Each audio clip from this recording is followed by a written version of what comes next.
Welcome to the Self-Growth Nerds podcast. I'm your host, Marie, a courage coach, creative soul, and adventure seeker.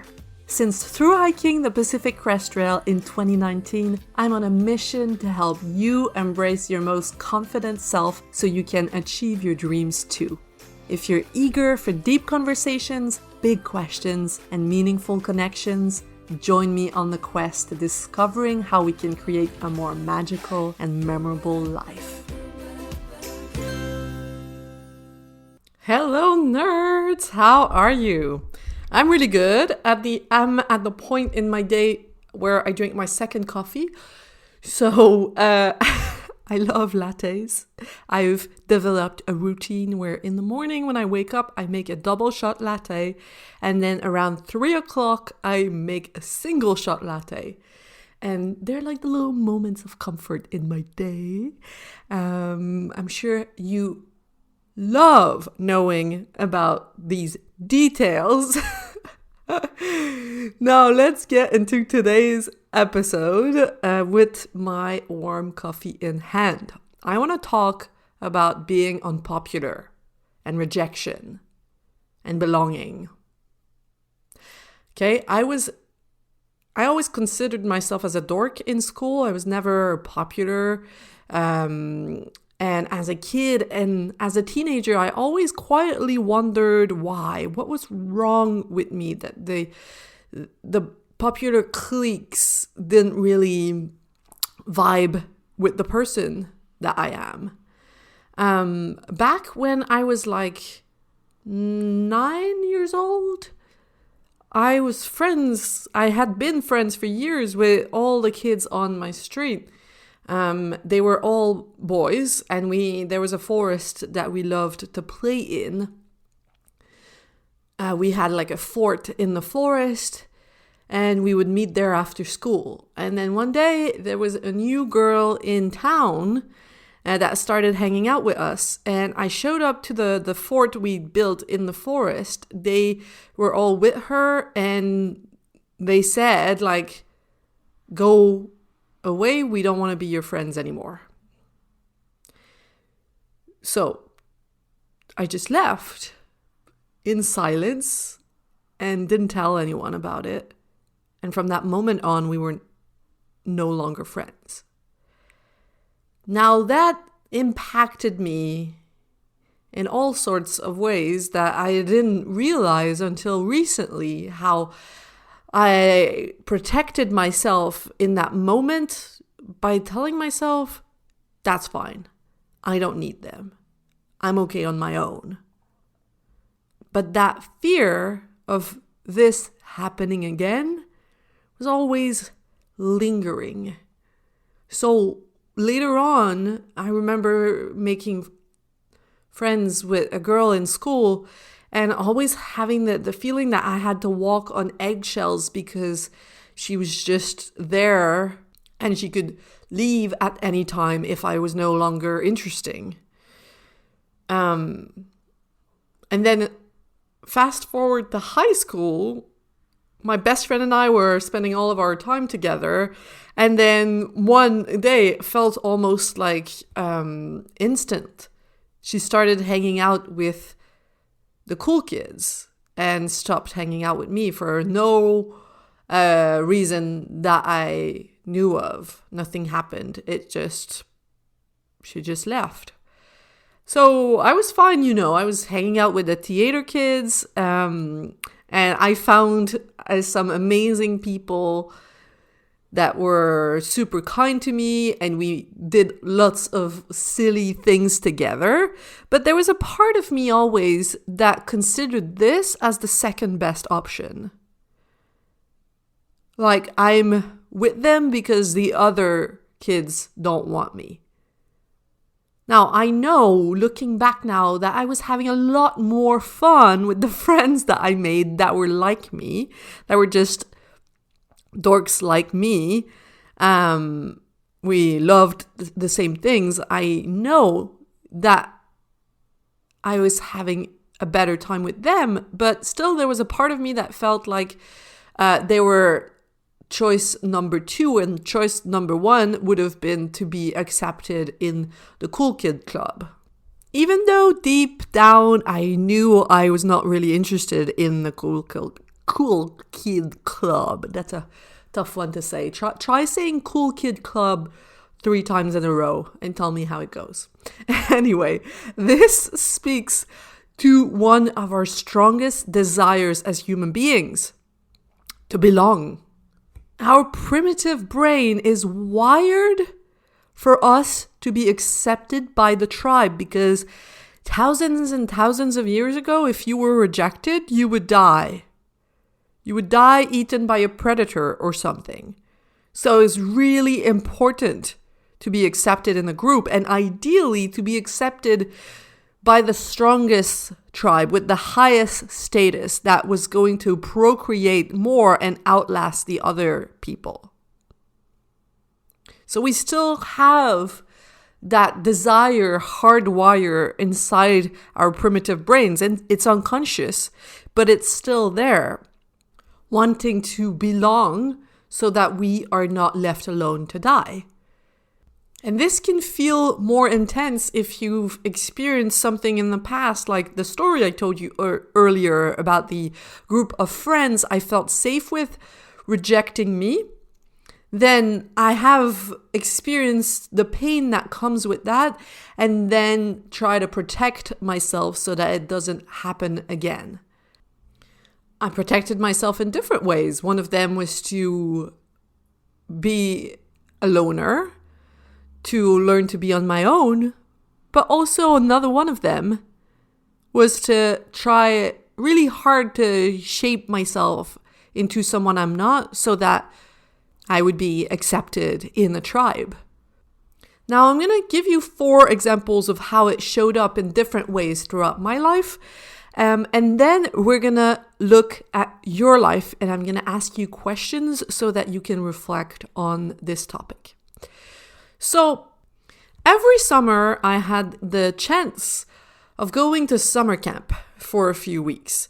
When I was a kid, it was as a camper, and then later on as a staff member. And what's great about summer camp is that if you don't have a good time in school, if you don't like your reality in school, you can create a whole new one at summer camp because no one knows you. So you can kind of start again because you have a clear slate every time you go to summer camp. Unless, it's the same people year after year, but this was not my case. So I remember this one summer when I was maybe 10 years old. One of the girls in my cabin seemed to really like me. She was super nice to me. So I followed her around as she was mean to the other kids. I just stood by quietly knowing that what she was doing was wrong, but that I was being chosen by her as her acolyte or something, and at least I was not the one being picked on. Obviously, I didn't think these exact words when I was 10 years old, but I remember the feeling of feeling lucky to be next to her, but also feeling guilty that I was allowing that to happen. But we observe those behaviors in primates, in chimpanzees. In the book Atomic Habits, James Clear talks about a study in which they found that when a chimpanzee learns, and I'm going to quote here, an effective way to crack nuts open as a member of one group and then switches to a new group that uses a less effective strategy, it will avoid using the superior nut cracking method just to blend in with the rest of the chimps. And then James adds, humans are similar. There is tremendous internal pressure to comply with the norms of the group. So we do that to protect ourselves, right? Another similar story from my childhood is there was a kid on my street, my neighbor actually, who wanted to be friends with me. We had a lot of fun together. But I also had a feeling that he was not a kind person. And we were with this other girl on the street that he manipulated into giving us the code for her alarm so that we could enter her house when she was not there. So she gave it to us, and then one day she was away. He said to me, let's go, we're gonna enter in her house and steal her dolls. So I'm ashamed to say that I followed him. We did that and actually just took the dolls and put them in the trash outside her house. But I was just being completely influenced. And again, I knew this was not me. I knew this was wrong. But I had this feeling of, he likes me. He chose me to do this with him. And as a child, that there was safety there. Now, the last time I heard about him, he was in prison, which doesn't surprise me, but it's so weird to think that at such a young age, that's the way he thought. You wonder what it was like inside his home, right? Anyway, now I grew up, and fast forward much later when I was a grown adult in my early 20s and I moved to London. In my first year in London, I met a woman in the dorms who I found so beautiful. Like, she was perfect. And we became really close friends. We went everywhere together. People said we looked like a couple. And to be honest, I fell in love with her, and I told her. But there was also an element of control within the relationship that ultimately drove me away.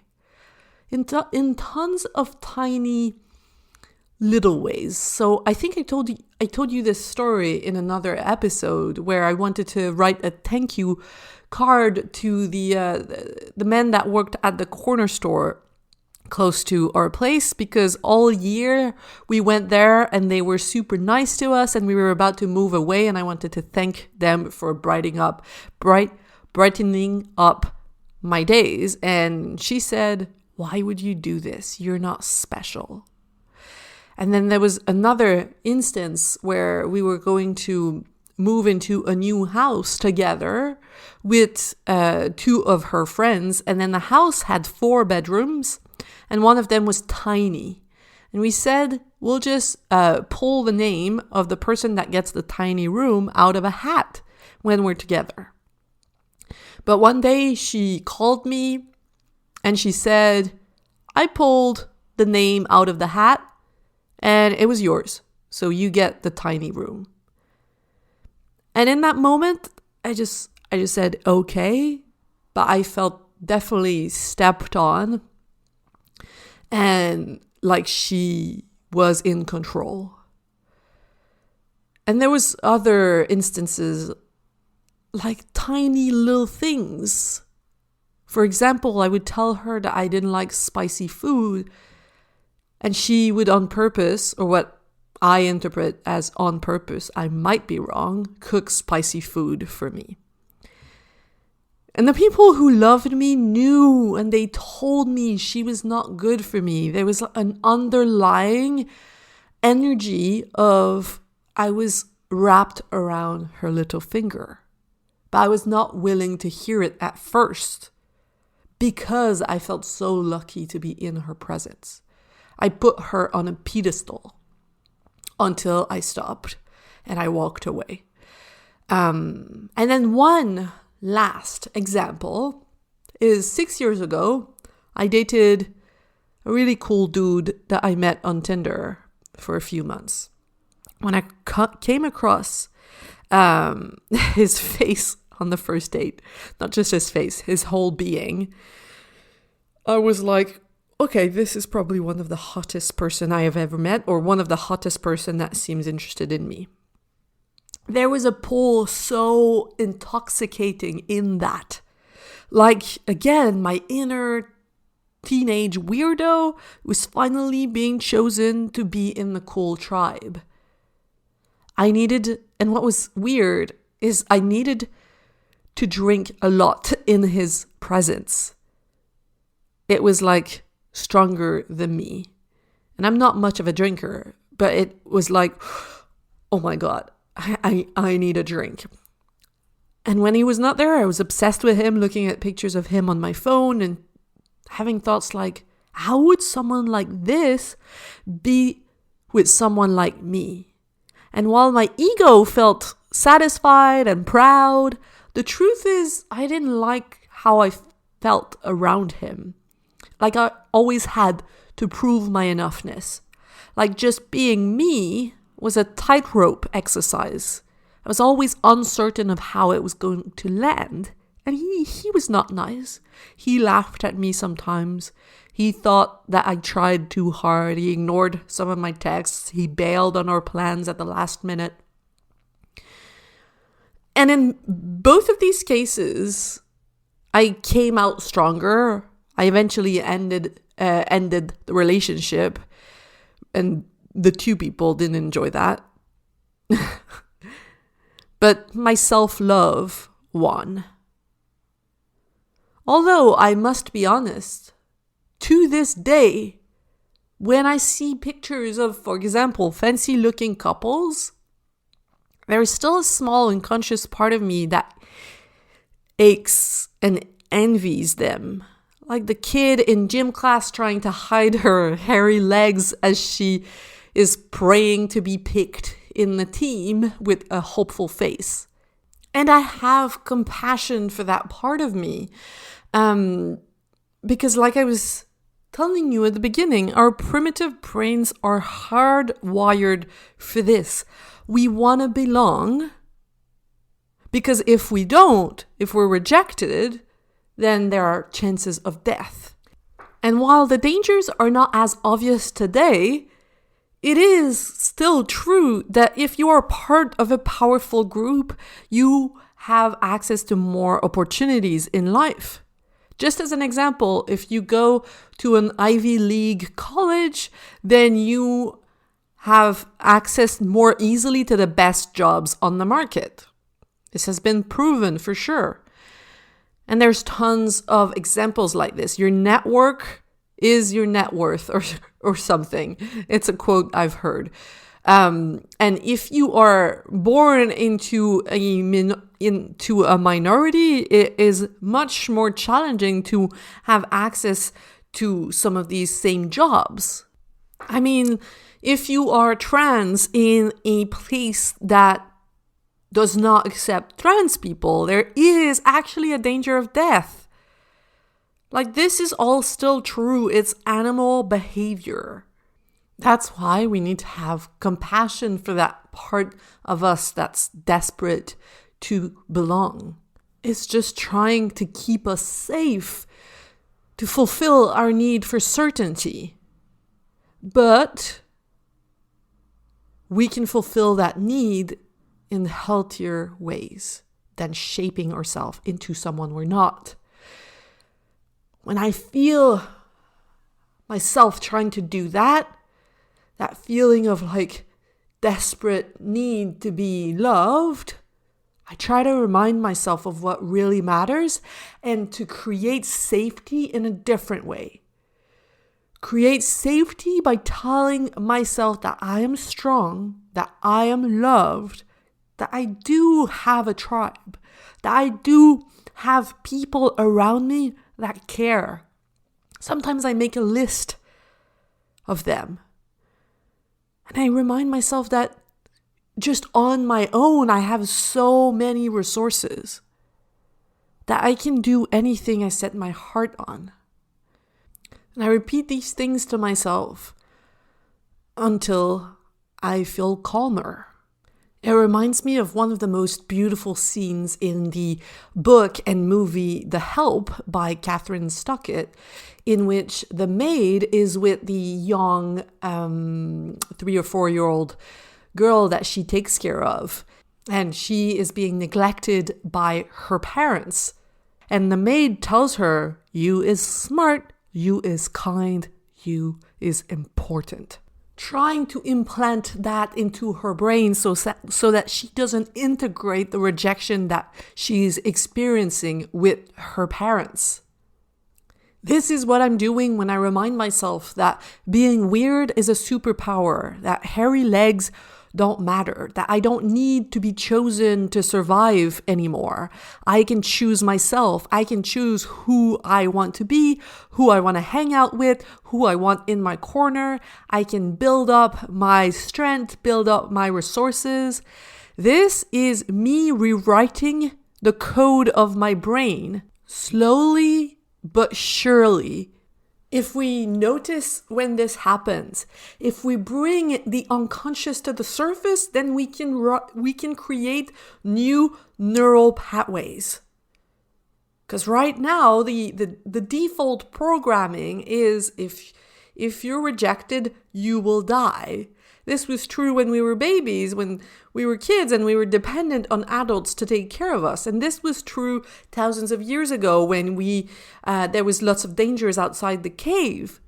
But now our environment has evolved much faster than our programming. So that's why we need to, again, slowly but surely create new neural pathways by reminding us of what is true now, by creating safety differently, by telling ourselves that we are safe, that we are strong, that we are not alone, that we can make it work, that we have access to so many resources. This creates new trails in the forest of your brain.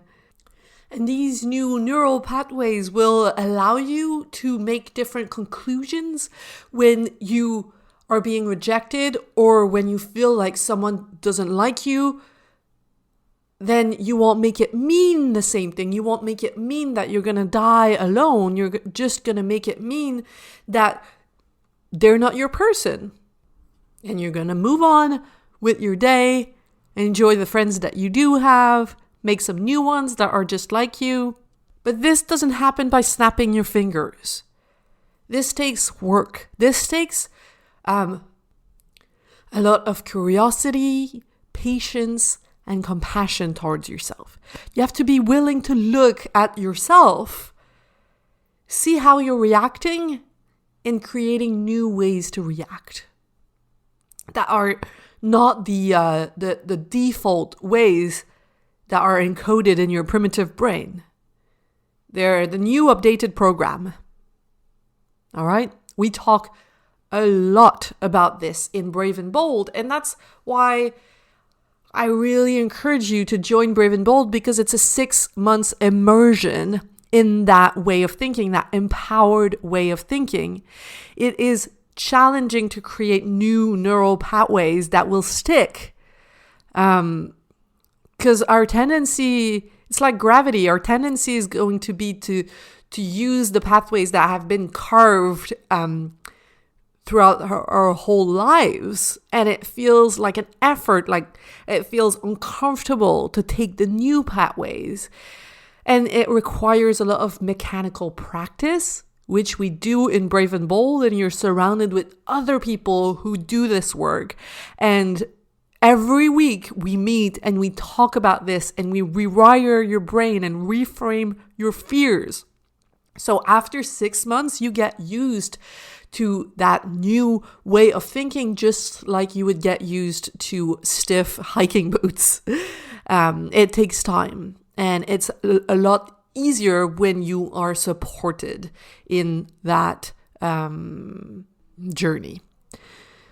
So if you want to apply, you can go to selfgrowthnerds.com/brave and bold. When you apply, you'll get access to a private training in which I explain everything about my 3-part framework to creating a more fulfilling life. And then from there, there's no obligation. You get to make a decision for yourself, to ask me all of your questions. And I'm always happy to hear more about your individual situation, see if we're a good match, see if I can help you.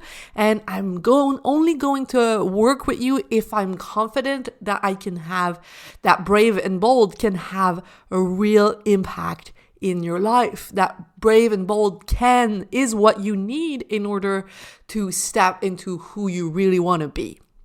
All right. Otherwise, if it's if we're not a good match, I'm going to send you towards different resources.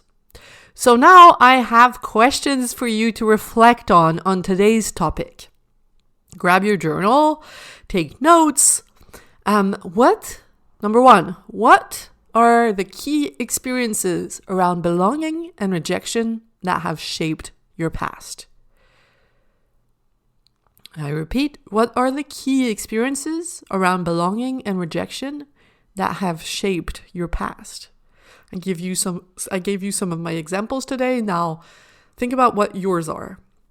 Number two, how does your desire to be part of the tribe show up in your day-to-day? How does your desire to be part of the tribe show up? Number three, how does it make you feel and how does it influence your behavior? How does that desire to belong make you feel and how does it influence your behavior?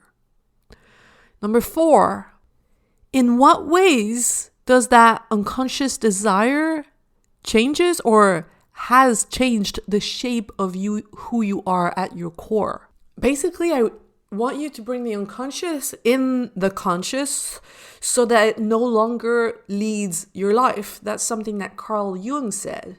When you bring that to the surface, then you can regain your power and act in a way that makes you proud, in a way that feels truly like you, instead of being led by those forces that feel stronger than us. Okay? And I want to invite you to consider this.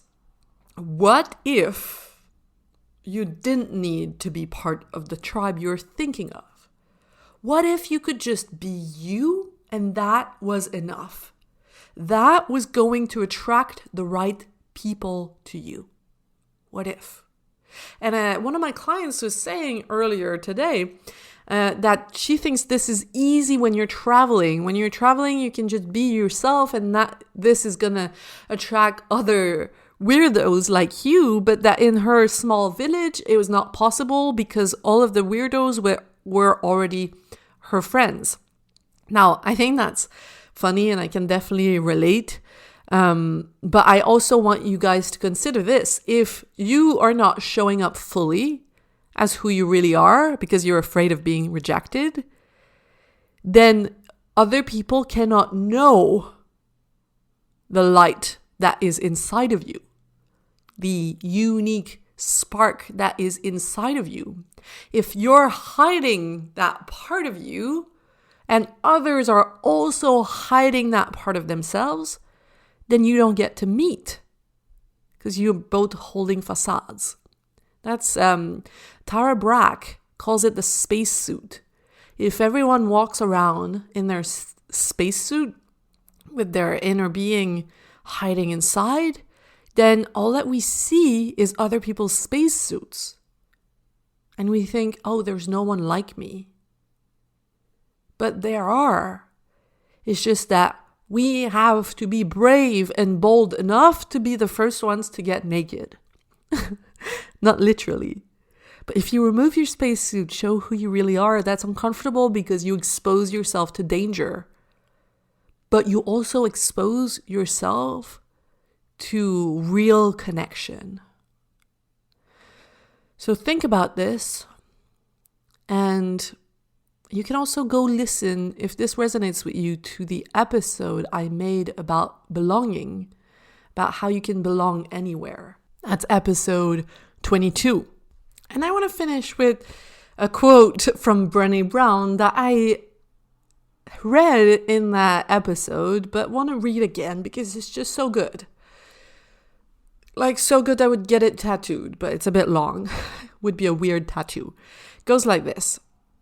There will be times when standing alone feels too hard, too scary, and we'll doubt our ability to make our way through the uncertainty. Someone somewhere will say, don't do it. You don't have what it takes to survive the wilderness.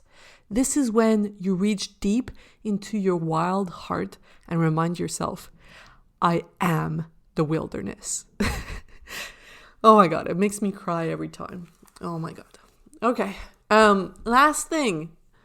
Last week of March, I'm going to host confidence camp or courage camp. I'm still not sure what it's going to be called, but I want to tell you about it so you get ready mentally. It's going to be 1 week of coaching. There will be 1 hour of coaching every day for 5 days. You can sign up. It's going to be super accessible. I'm really excited to coach you on what it means to be confident, to rewrite the way that you see yourself.